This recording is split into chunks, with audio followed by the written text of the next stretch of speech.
Finalizamos el video anterior presentando esta cuestión de la expansión territorial, el exterminio de los pueblos originarios, la extensión de las vías férreas, el aumento de la superficie agrícola a partir de esa extensión de vías férreas que se va a dar de forma muy acelerada, entre que se extienden las vías, se instalan las poblaciones y comienza a producir de manera significativa, más o menos hay que calcular 10 años.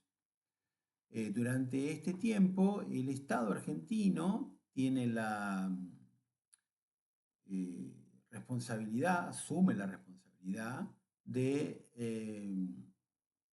básicamente garantizar la rentabilidad de las empresas ferroviarias. Recordemos que son empresas ferroviarias mayoritariamente inglesas, hay algunas francesas, pero a mí no me parece relevante. De todas maneras, lo mencionamos para que quede aliviada la conciencia de todos aquellos que forman parte del lobby francés.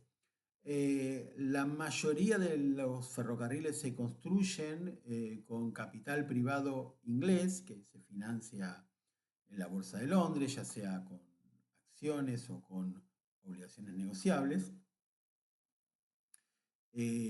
con títulos de renta fija, quiero decir. Y como les decía, el Estado argentino le va a garantizar la rentabilidad a estas empresas privadas para que justamente construyan, porque durante un tiempo, más allá de que el emprendimiento sea exitoso o no, normalmente lo son, hay un periodo de años bastante extenso en el cual las empresas pierden plata porque justamente están construyendo el ferrocarril, no cobran ni boletos ni cargas.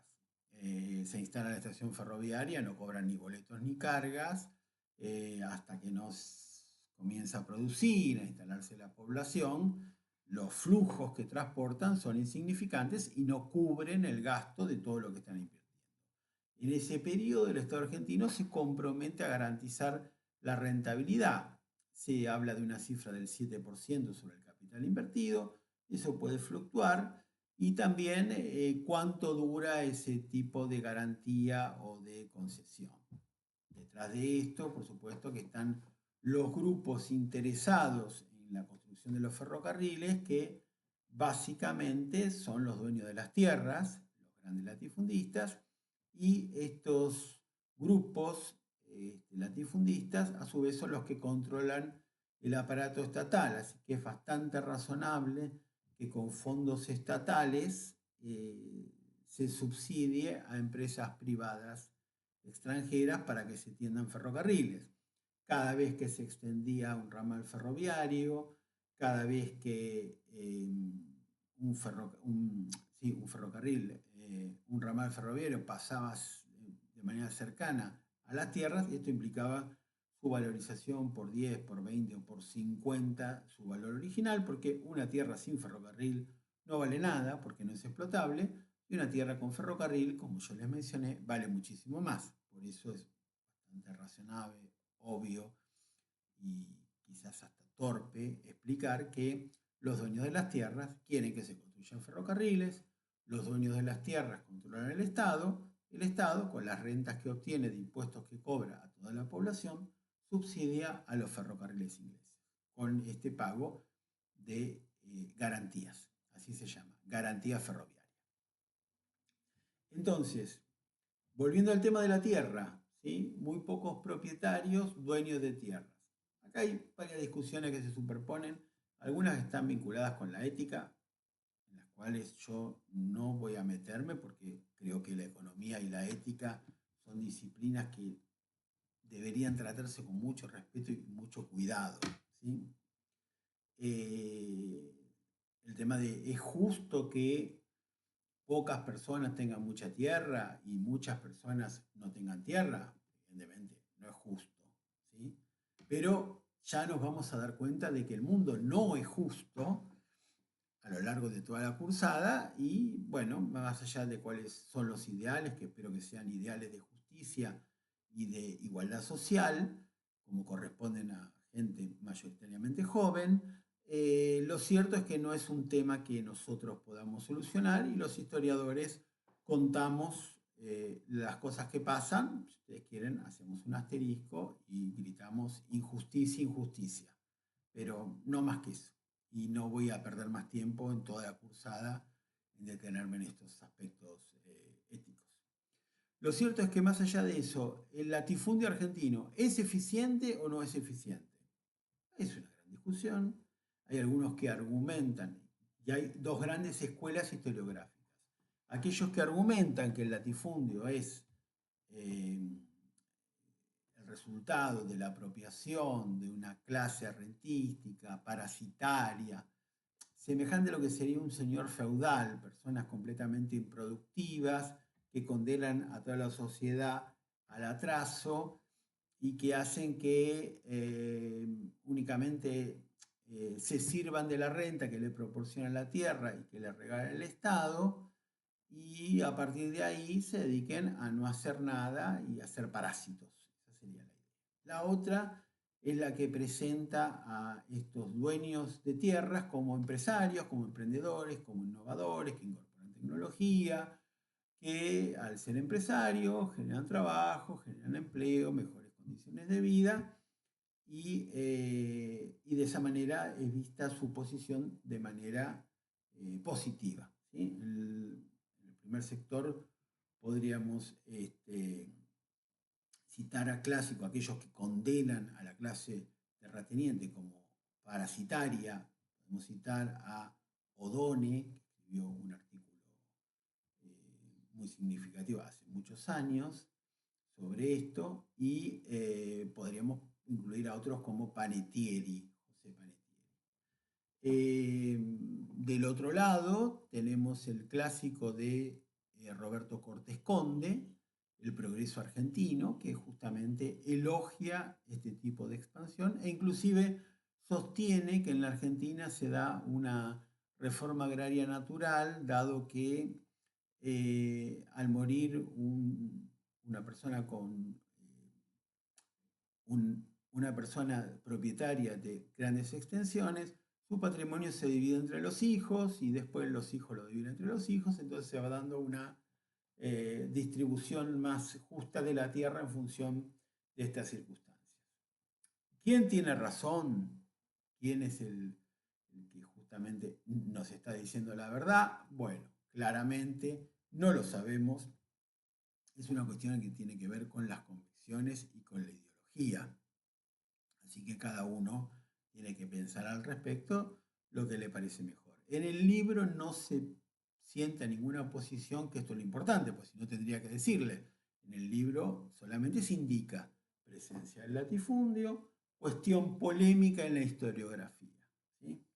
Junto con esta presencia del latifundio, que es básicamente un fenómeno bonaerense, vamos a tener en la provincia de Santa Fe un esquema distinto en el cual empresas colonizadoras, normalmente constituidas con capitales extranjeros, van a acaparar tierras, por ejemplo, las tierras que el Estado concede a los ferrocarriles al costado de las vías, y esas tierras las van a vender a pequeños propietarios. Y en Santa Fe se formaría entonces una sociedad un poco distinta, más similar a la que sería el medio oeste de los Estados Unidos, una sociedad de pequeños y medianos propietarios agrícolas. Es un modelo distinto al santafesino.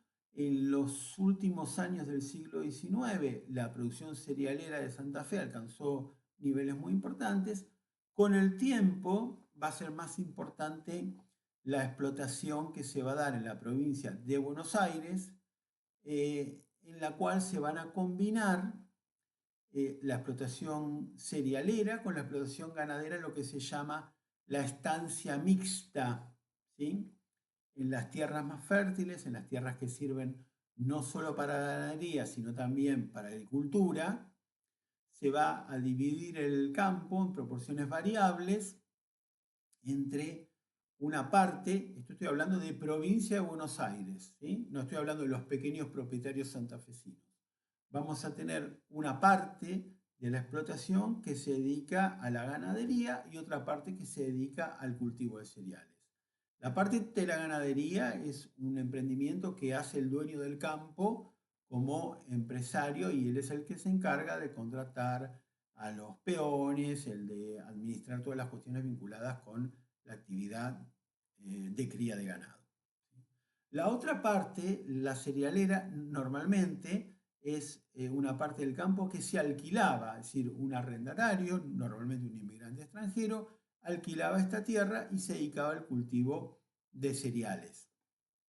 Terminada esta actividad, podía cambiar la superficie que se dedicaba a la ganadería o extender la parte que se dedicaba a la actividad cerealera. Y esto se relaciona y mucho con las rentabilidades de los productos. O sea, si el precio de la carne estaba en alza, era lógico que el dueño del campo destinara más tierras a su propia explotación, a la explotación ganadera, y si por el contrario los que en la lucha entre cereales y carne subían los precios de los cereales en relación a los de la carne, era lógico que la superficie destinada al cultivo de cereales creciera, no por un gesto benévolo del dueño de la tierra, sino porque al aumentar el precio del cereal, por supuesto que aumenta el precio del alquiler de la tierra. Y en ese sentido le conviene más al dueño de la tierra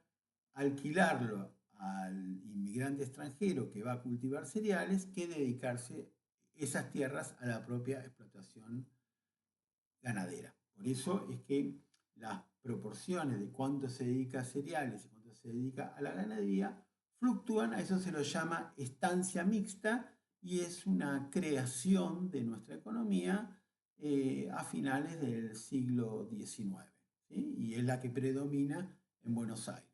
El otro modelo, como yo les decía, es el de la presencia de pequeños y medianos agricultores, a veces ubicados en colonias agrícolas, a veces surgidos por la propia iniciativa individual, que se va a dedicar al cultivo de cereales con otra estructura diferente. Entonces, ya tenemos justamente la inversión en ferrocarriles que normalmente son ingleses, hay algunos franceses, les expliqué las características, y esto tiene que ver con una presencia muy importante de la inversión extranjera. Inversión extranjera en ferrocarriles, no solo en eso, compañía de tierras, bancos y muchos emprendimientos que tienen que ver con la modernización, ¿sí? Por ejemplo, la construcción de infraestructura o pensemos en la presencia temprana de compañías eléctricas, un poquito más adelante compañías telefónicas, el desembarco de la mano de los capitales extranjeros de frigoríficos, primero ingleses, después van a ser provenientes desde los Estados Unidos. Todo esto tiene que ver con una presencia muy significativa del capital extranjero, que implica, en principio, por supuesto, la articulación de nuevas actividades económicas y la posibilidad misma de existencia del Estado Nacional, porque sin actividad económica no hay cobro de impuestos y sin cobro de impuestos no hay Estado posible. Pero no solo eso, sino que implica, desde el punto de vista negativo, la reversión de estas inversiones en forma de remesas o en forma de intereses. Los préstamos financieros que hicieron y que siguen haciendo ingleses, estadounidenses, alemanes, tienen que revertir, porque hay que devolverlos, hay que pagar la amortización y hay que pagar los intereses.